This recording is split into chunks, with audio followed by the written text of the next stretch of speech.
Hey there, Stephan Külgen here again. After looking out the window and seeing the first snowfall of the season while recording these notes to you, I realized that winter is coming and that is ultimately time for the January and February 2024 announcements. So here we go. We do have quite a small package this time around, for various reasons. We are still emphasizing the reduction of the overdue new models, and but as I would like to point out, we have achieved quite some progress on this over this past year. But there also have been a few hiccups in logistics. They do cause, in comparison, only slight delays, but sometimes it's just a delay of a week or two, but a delay that results in an item arriving just a little too late and therefore missing the monthly distribution run to our retailers.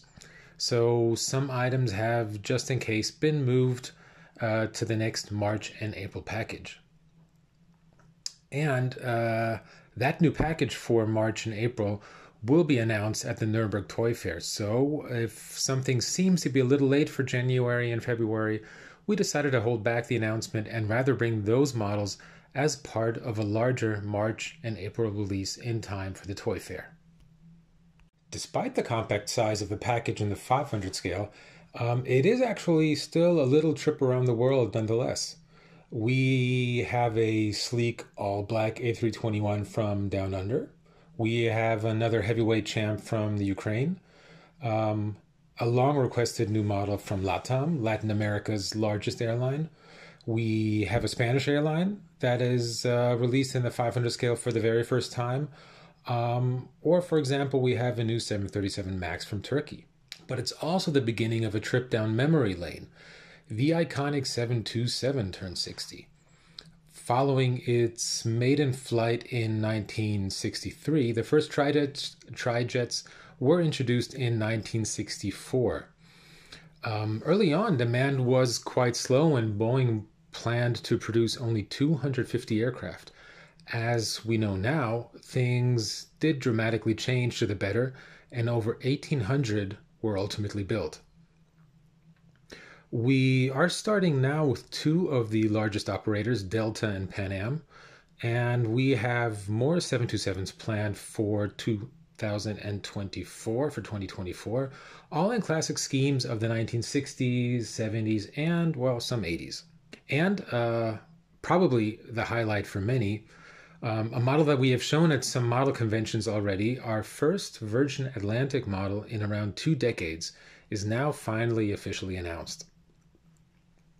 The A330neo is only to be the starting point of hopefully several new Virgin models in the future to come. Replacing the plastic cylindric tower in the 1 to 200 scale from a few years back, we can now offer a way more modern control tower made of cardboard. With some time, it can also easily be built without having any prior experience whatsoever. This newly detailed tower fits onto the ground plates that we had offered before, and those will also be available again soon. And from a modern tower, let's go back a little in time. Actually, back in the 1960s, airlines did try a lot to stand out from the crowd. Color and clothes were a major factor. Everybody knows the prime example, Braniff International. But also Alaska Airlines wanted to gain appeal and bring on some fun and entertainment. The red and gold colors of the livery were repeated on the inside, with wild wallpaper and staff dressed in clothes, reminding of the 1890s gold rush in Alaska.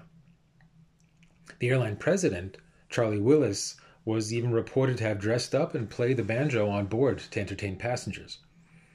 And there were even stilt ladies walking up to the aircraft on stilts, waving at passengers on board. It's really worth looking up on the internet. There are quite some neat videos and images of that. Well, that about wraps it up for this time. Thanks again for listening and watching, and happy holidays to you, your family, and friends.